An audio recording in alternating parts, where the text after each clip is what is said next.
Good evening सभी लोगों को, वेरी वेरी गुड इवनिंग। तो अपना space, solar system, planets, galaxy, Milky Way, sun, star, ये सब अपना हो चुका है ख़त्म। लास्ट में मैं आपको अर्थ के बारे में भी बता चुका हूँ।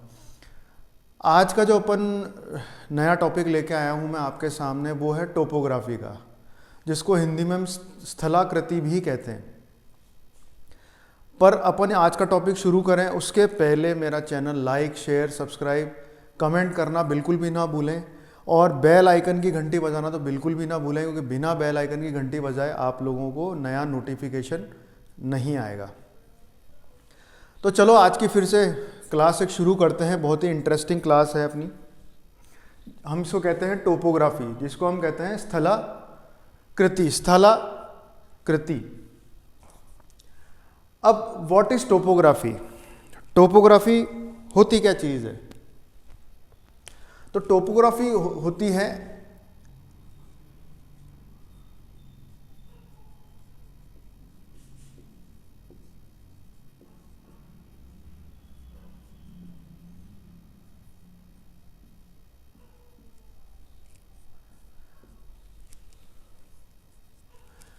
कोई भी अनइवन सरफेस होता है उसकी स्टडी को हम कहते हैं टोपोग्राफी।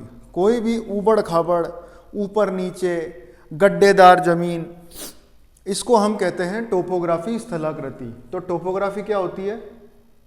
अनइवन सरफेस होता है, ऊबड़ खाबड़, ऊंचा नीचे, ऐसी धरती को की जो पढ़ाई होती है उसको हम कहते हैं टोपोग्राफी। अब topography made up of, topography बनती कैसे है, या टोपोग्राफी अनइवन जो स्टडी होती है, ऊबड़ खाबड़ जो चीज़ होती है, ये होती कैसे है? ये होती है नंबर एक, रिवर की वजह से भी ऊबड़ खाबड़ जमीन हो जाती है, गड्ढे पड़ जाते हैं। इसके अलावा सी वाटर, समुद्र के पानी से भी टोपोग्राफी बनती है। जैसे वो कोस्ट लाइन पे आके चट्टान से टकराती है, अपने सी वाटर जो है या लहरें हैं टकराती है, तो वहाँ पे वो अनइवन सा सरफेस कर देती है, ऊबड़ खाबड़ सरफेस कर देती है। इसके अलावा अंडरग्राउंड वाटर,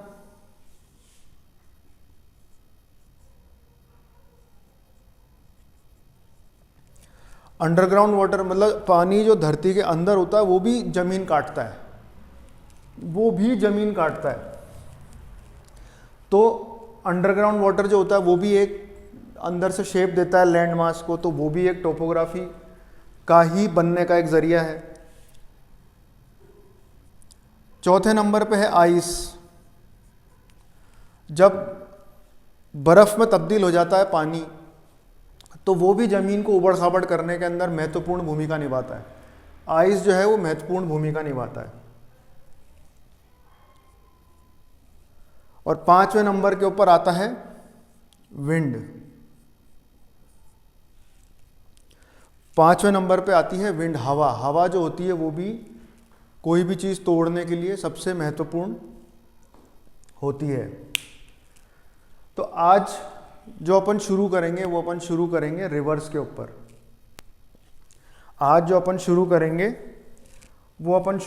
रिवर्स के ऊपर। अब रिवर क्या क्या करती है? रिवर सबसे पहले करती है वेदरिंग।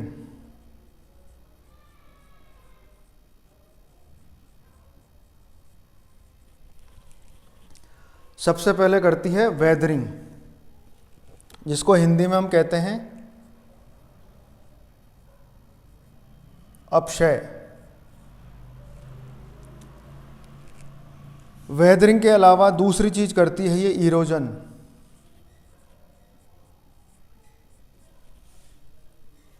जिसको हम हिंदी के अंदर कहते हैं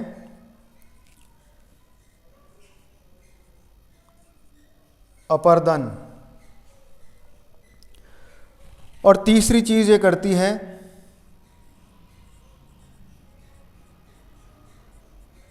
डिपोजिशन, जिसको हम हिंदी में कहते हैं निषेप। तो नदियां जो होती हैं वो ये 3 चीज़ करती हैं। अब 3 चीज़ के अंदर सबसे पहला आता है वेदरिंग।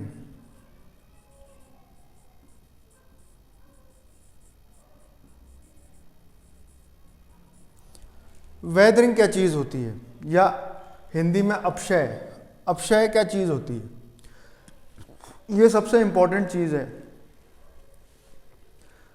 किसी भी चीज का टूटना,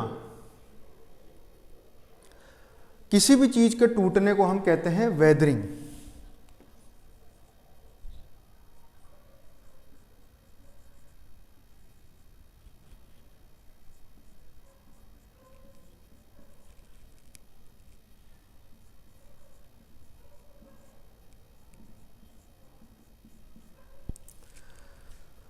कोई भी चीज जो टूटती हो उसको हम कहते हैं weathering.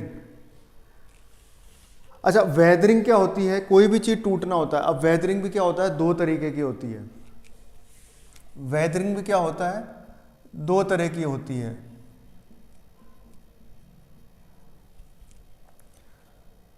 Number 1, physical weathering.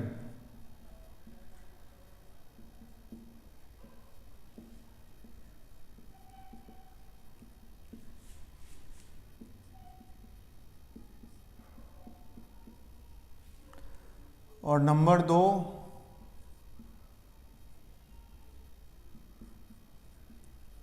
Chemical weathering.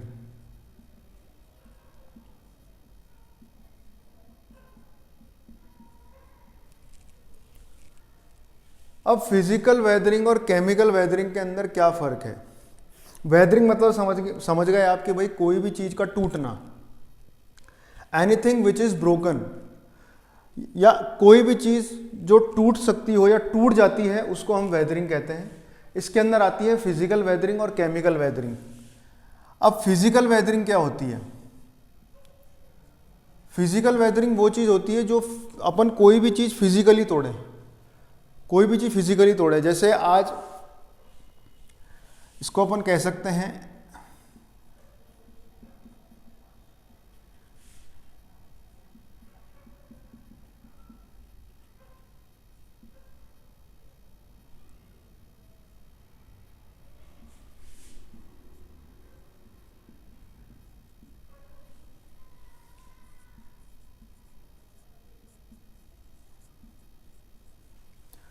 वो कोई भी चीज़ जिसको हम फिजिकली तोड़ सकते हैं। जैसे आज कोई भाटा है, उसको अपन हथौड़ा मारे जा रहे हैं, हथौड़ा मारे जा रहे हैं, दिए जा रहे हैं, दे रे दे दनादन। तो हथौड़ा मार रहे तो आप फिजिकल उसके ऊपर प्रहार कर रहे हो ना, तो फिजिकल प्रहार करोगे तो उसको हम कहते हैं फिजिकल वेदरिंग। आप हथौड़ा मारोगे तो कोई चीज़ टूटेगी, उसको हम कहते हैं फिजिकल वेदरिंग। फिजिकल वेदरिंग में आप किसी पे हथौड़ा मार रहे हो या कोई भी ऐसी चीज जो जिसका एक आदमी बलपूर्वक प्रयोग करता है उसको हम कहते हैं फिजिकल वेदरिंग, कोई चीज तोड़ने के लिए। अब उसके बाद में आता है केमिकल वेदरिंग। इसमें आता है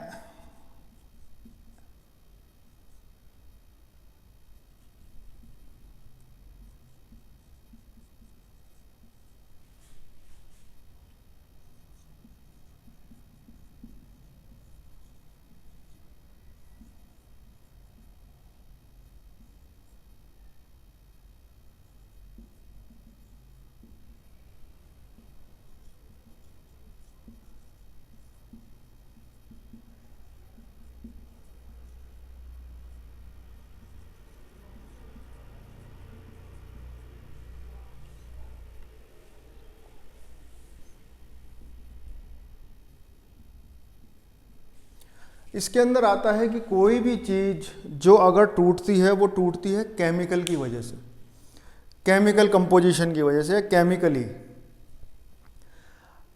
जैसे आप सपोज करो कि भाई आज एक पत्थर है, वो पत्थर है, उसके ऊपर बरसात होती है। बरसात होने के बाद में जब उस पर धूप पड़ती है तो अंदर उसके केमिकली ऐसे चेंजेस आते हैं कि उसके अंदर की जो भाप है वो बाहर निकलती है। जब उसके अंदर की भाप बाहर निकलेगी, क्योंकि उसमें पानी था बरसात होने की वजह से, जब वो बाहर निकलेगी तो पत्थर को तोड़ेगी ना, क्रैक मारेगी ना उसके अंदर। तो वो चीज़ केमिकल के थ्रू, या उसको हम कह सकते हैं केमिकल प्रोसेस हुआ है जिसकी वजह से वो पत्थर टूटा है, जिसके अंदर फिजिकली कोई भी, किसी ने हथौड़ा नहीं मारा, कुछ नहीं मारा, वो ऑटोमेटिक अपने हिसाब से ही टूटा है। तो वो होती है केमिकल वेदरिंग। कोई भी केमिकल की वजह से, कोई भी केमिकल की वजह से कोई चीज, जैसे आप चूना देख लो, चूना होता है ना, चूने के अंदर पानी मारते हैं तो आवाज करके वो टूटने लगता है, तो वो केमिकल वेदरिंग कहलाती है। तो वेदरिंग का मतलब होता है एनीथिंग विच ब्रोक, कोई भी चीज टूट जाए, उसमें फिजिकल वेदरिंग होती है जिसमें अपन बल्ब प्रयोग करते हैं केमिकल के अंदर। केमिकल की वजह से अपन जो केमिकल की वजह से कोई चीज टूटती है उसको हम केमिकल वेदरिंग कहते हैं। अब बात करते हैं अपन इरोजन की। इसका ये 2 पार्ट है इरोजन।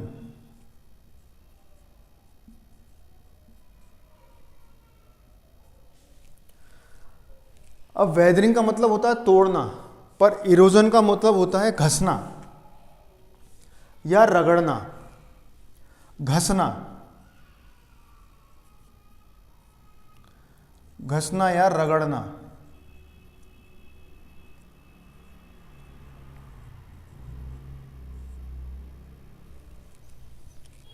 इरोजन वो चीज होती है जिसके अंदर कोई चीज घसीटी जाए, घसड़ती हो, ऐसे घसड़ती हो, तो इरोजन वो चीज होती है जिसके अंदर उसको घसा जाए। तो इरोजन का मतलब होता है घसना।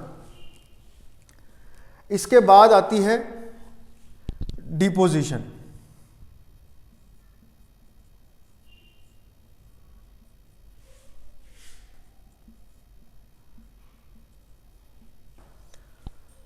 डिपोजिशन का मतलब होता है कोई एक जगह पे ले जाके चीज को इकट्ठा कर देना।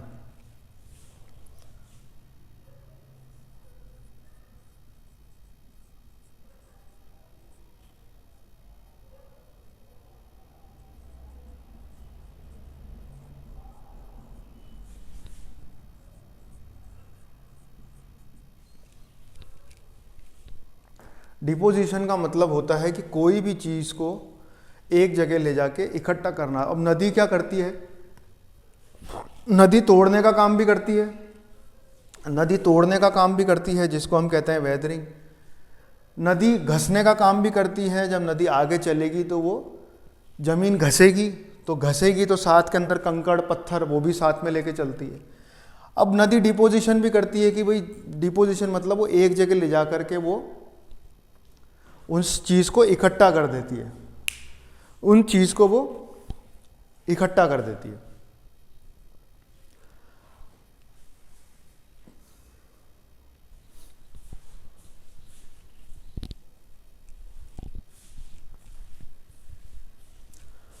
अब इसके बाद में अपन बात करेंगे कि भाई नदियाँ कितने प्रकार की होती हैं, या नदियों का कोर्स क्या होता है, नदियाँ कितने प्रकार की होती हैं। आपको स्क्रीनशॉट लेना है तो आप ये लीजिए, मैं 2 मिनट के लिए साइड हो जाता हूँ। चलिए,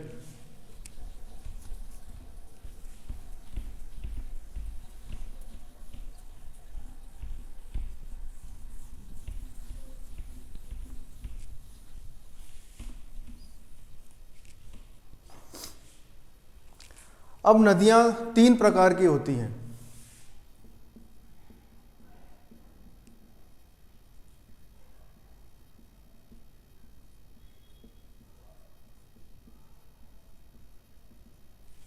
नदियाँ बेसिकली 3 तरह की होती हैं।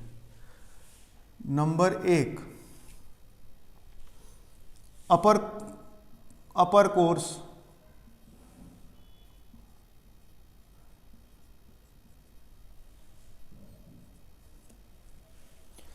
जिसको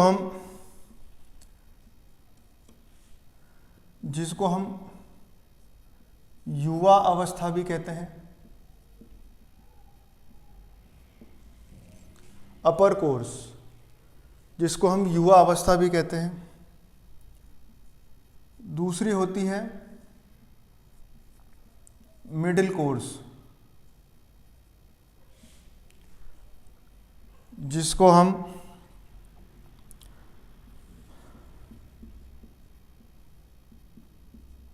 प्रौढ़ा अवस्था भी कहते हैं, प्रौढ़ा अवस्था।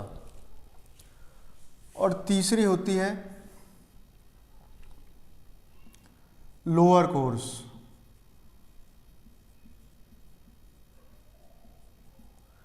जिसको हम कहते हैं वृद्ध अवस्था।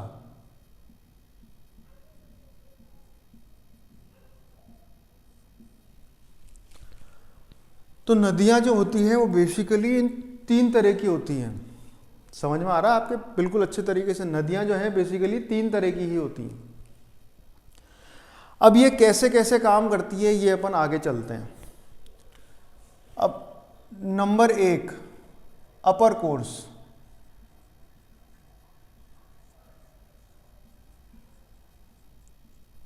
अपर कोर्स में क्या होता है कि ये नदियां जो होती हैं ये पहाड़ से निकलती हैं। अपर कोर्स में क्या होता है, नदियां जो है वो पहाड़ से निकलती हैं।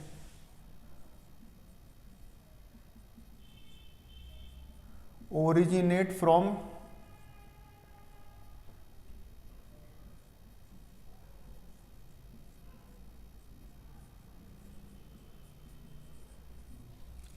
From mountains. तो माउंटेन से जब ये निकलती हैं तो ये बहुत हाइट पे होती हैं, पर हाइट जो होती है वो एक प्रॉपर शब्द नहीं है। हाइट जो है वो ज्योग्राफी में प्रॉपर शब्द नहीं है, इसलिए हाइट जो होती है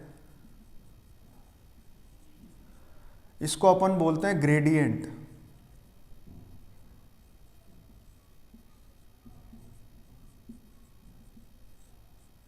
ग्रेडियंट इसका प्रॉपर शब्द होता है।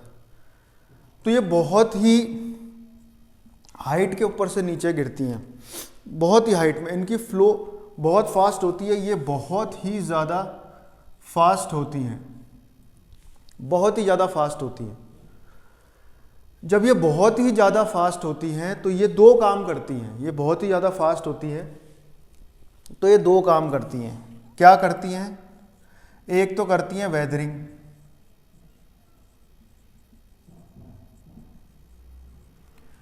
अब अगर कोई नदी इतनी ऊंचाई से नीचे गिरेगी धड़ाम तो माथे पे पड़ेगी यार, कोई चीज़ माथे पे पड़ेगी यार तो टूटेगी ना बाबा। तो वैसे ही वेदरिंग होती है, ऊपर से आके जैसे ही गिरती है तो इसके कोई भी चीज़ के टुकड़े करती है। तो ये सबसे पहले वेदरिंग करेगी और दूसरी चीज़ इरोजन करेगी। गिरने के बाद में नदी बहेगी तो घस के भी तो ले जाएगी, कोई भी घसड़ के भी तो ले जाएगी। तो पेबल्स है, ग्रेन्स है, बहुत सारे पत्थर है छोटे मोटे, वो भी तो ले जाएगी अपने साथ। तो अपर कोर्स जो होती हैं वो ये करती हैं। अब नंबर 2 पे आती है मिडिल कोर्स।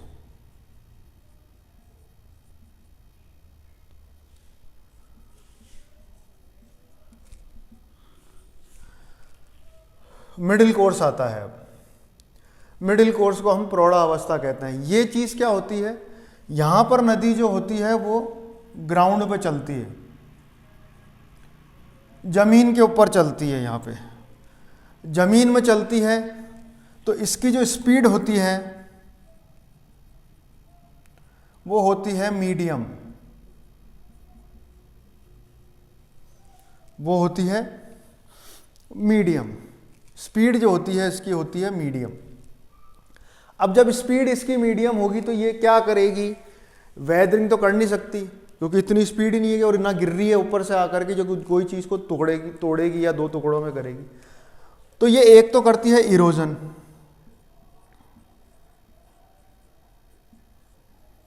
कि भाई कोई चीज़ को घसना है तो घसीट करके तो ले जा सकती है ना, इतनी ताकत तो होती है इसके अंदर कि ये घसीट के ले जाए।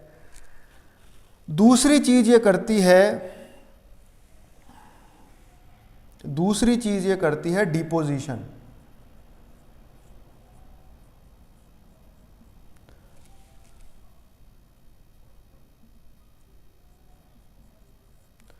दूसरी चीज़ ये करती है डिपोजिशन, यानी कहीं पर एक चीज़ को ले जाके इकट्ठा करना। अब नदी बहती है तो साइड के अंदर भी तो चीज़ें इकट्ठी कर देती है, अपने साइड के अंदर नदी के दो ऐसे किनारे हैं तो इधर भी तो चीज़ें पत्थर इकट्ठे हो जाते हैं। आपने देखा होगा, कहीं पर भी गए होगे आप लोग, ऋषिकेश, हरिद्वार, जहाँ गंगा बहती है, कुछ भी बहती है, जब वो प्लेन पे होती है तो साइड में पत्थर इकट्ठे हो जाते हैं, तो वो डिपोजिशन का काम भी करती है और इरोजन नीचे से ज़मीन को उखाड़ती रहती है। अब इसके बाद में तीसरी जो चीज़ आती है वो आती है लोअर कोर्स।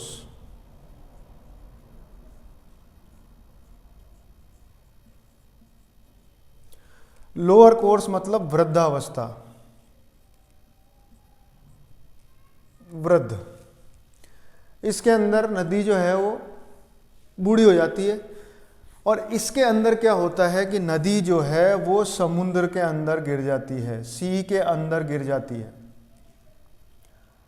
इसके अंदर नदी जो है वो समुद्र में जाके गिर जाती है। अब वो समुद्र में गिरती है तो वो क्या करती है, यहाँ पर केवल डिपोजिशन का काम करती है।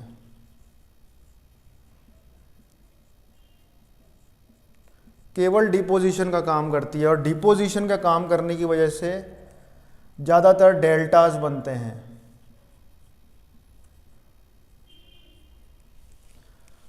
ज़्यादातर डेल्टास बनते हैं। कोई भी चीज़ नीचे गिरती है अपने साथ वो मिट्टी, कंकर, पत्थर लाती रहेगी तो वो डेल्टास बना देती है। तो रिवर्स के मेन बेसिकली ये 3 पार्ट होते हैं। तो ये देख लिया आपने भाई, टोपोग्राफी का मतलब होता है अनइवन सरफेस। टोपोग्राफी जो अनइवन सरफेस होता है वो बनता कैसे है, 5 चीज़ों से बनता है, river, sea water, underground water, ice, wind. इसमें अपन सबसे पहले आज जो अपन ले रहे हैं वो अपन ले रहे हैं रिवर। रिवर जो है वो 3 चीज़ करती है, वेदरिंग करती है, इरोजन करती है, डिपोजिशन करती है। वेदरिंग का मतलब तोड़ना, इरोजन का मतलब, अपर्दन का मतलब घस के कोई चीज़ को ले जाना, डिपोजिशन साथ में लाई हुई चीज़ को एक जगह इकट्ठा कर देना। वेदरिंग का मतलब होता है कोई भी चीज़ को तोड़ना। वो 2 प्रकार की होती है, physical weathering, chemical weathering. Physical मतलब इंसानों द्वारा बम विस्फोट कर दिया, भड़ींग, बम लगा के तोड़ दिया, भड़ींग, तो वो क्या है, वो वेदरिंग कौन सी है? वो जो वेदरिंग होती है वो फिजिकल वेदरिंग कहलाती है। पर केमिकल वेदरिंग मैंने आपको बता दी। और इसके अलावा फिजिकल वेदरिंग ये भी होती है कि नदी ऊपर से आके गिर रही है तो फिजिकली अपना बल लगा रही है, अपना फोर्स लगा रही है, तो वो भी ये वेदरिंग होती है। फिजिकल वेदरिंग, केमिकल वेदरिंग भी मैं आपको बता चुका हूँ कि भाई केमिकल कंपोजिशन की वजह से या केमिकल रिएक्शन की वजह से कोई भी चीज़ का टूटना, तो ये भी जो है वो नदियाँ करती हैं। इसके अलावा इरोजन का मतलब होता है घस के ले जाना, डिपोजिशन का मतलब होता है एक जगह इकट्ठा करना, और वेदरिंग का मतलब तोड़ना। अब रिवर ये 3 टाइप की होती है, upper course, middle course, lower course. ये मैं आपको समझा चुका हूं। अब अपन बात करते हैं इसके अंदर, अब जो अपन बात करने वाले हैं भैया, इसके अंदर बहुत ही इंपॉर्टेंट बात है, बहुत ही इंपॉर्टेंट बात है। अब इसके अंदर अपन बात करते हैं साहब V shape valley. V shape valley क्या होती है? V shape valley, V shape valley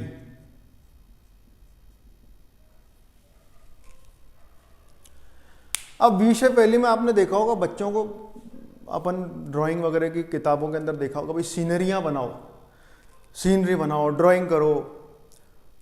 तो बच्चे ड्राइंग कैसे करते हैं?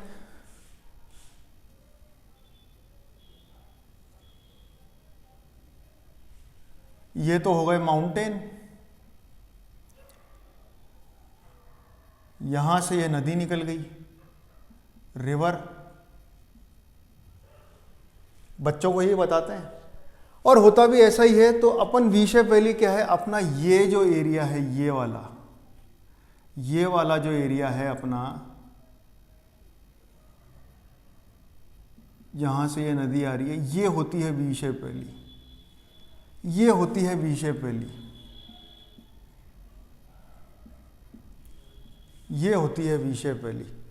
ये क्या करती है कि जब नदी पहाड़ों में से निकलती है तो वो क्या करती है, वेदरिंग भी करती है, इरोजन भी करती है। तो इरोजन की वजह से ये यहाँ का शेप वी हो जाता है, वी के शेप में, यहाँ का शेप वी के शेप में हो जाता है। तो इसलिए इसको हम कहते हैं वी शेप वैली। ये तो है नंबर 1। अब नंबर 2 जो होता है उसको हम कहते हैं जॉर्ज। अब जॉर्ज क्या होता है? जॉर्ज कुछ नहीं है, जॉर्ज सिंपल इसका आगे का ही हिस्सा है। जैसे ये वी शेप वैली है, ये वी शेप वैली है, पर अगर ये वी शेप वैली यूं की जगह अगर ये थोड़ी सी चौड़ी होकर डीप हो जाए, ये डीप हो जाए, तो ये कहलाता है जॉर्ज।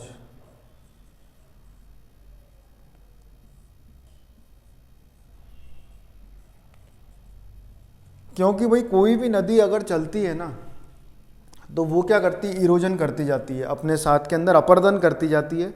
तो जब अपने साथ अपरदन करती जाती है तो घसते घसते घसते घसते घसते इसको ऊंडा कर देती है, इसको गड्ढा गहरा कर देती है, इसको इससे खाई जैसा खोद देती है। ये और डीपन, ये और चौड़ा होकर के ये यूं हो जाता है, ये और भी ज़्यादा, ये और भी ज़्यादा, ये यहाँ से यूं और भी ज़्यादा चौड़ा हो जाता है, और भी ज़्यादा चौड़ा। तो ये बन जाता है फिर जॉर्ज।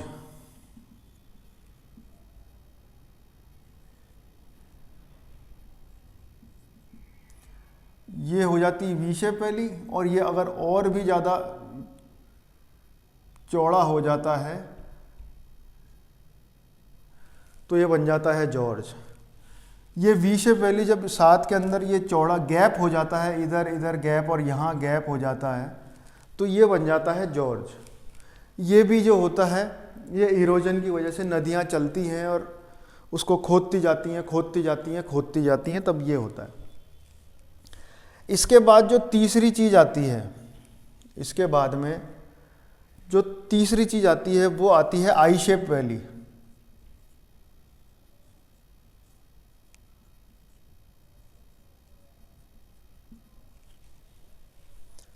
इसके बाद जो तीसरी चीज़ आती है वो आती है आई शेप वैली।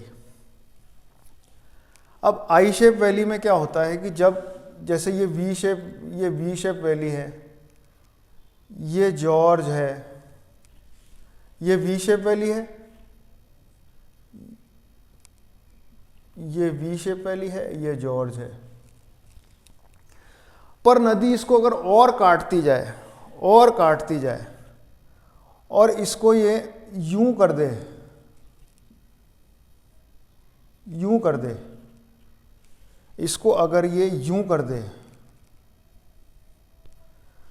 और यहाँ से रिवर फ्लो हो रही है, यहाँ से ये पानी है और ये घाटी है, तो इसको भी अगर अपन अज्यूम करें तो ये आई बन गया ना।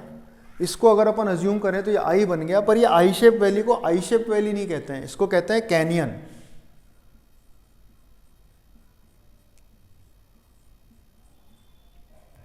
आई शेप वैली को आई शेप वैली कभी भी नहीं कहते हैं, आई शेप वैली को कहते हैं हम कैनियन। ये घाटी है ना, तो अपन इसको अज्यूम करते हैं, इसको अगर मिला दिया जाए और यहाँ पे रिवर निकल रही है और ये भी मिल गई है, पानी की वजह से पानी फिल हो गया है, वाटर आ गया है यहाँ पे, तो ये ऐसा लगेगी जैसे आई बना हुआ है, जैसे आई बना हुआ है, इंग्लिश का कैपिटल लेटर का आई बना हुआ है, तो ये हो जाता है कैनियन।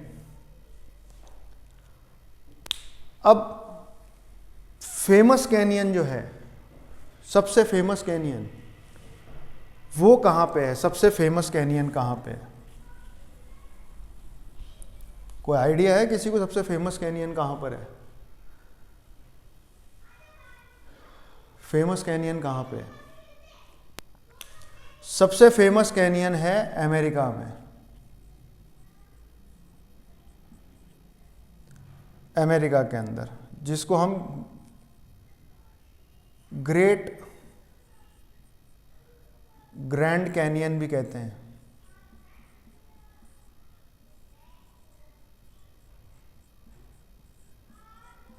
जिसको हम ग्रैंड कैनियन भी कहते हैं, और ये कोलोराडो के अंदर है।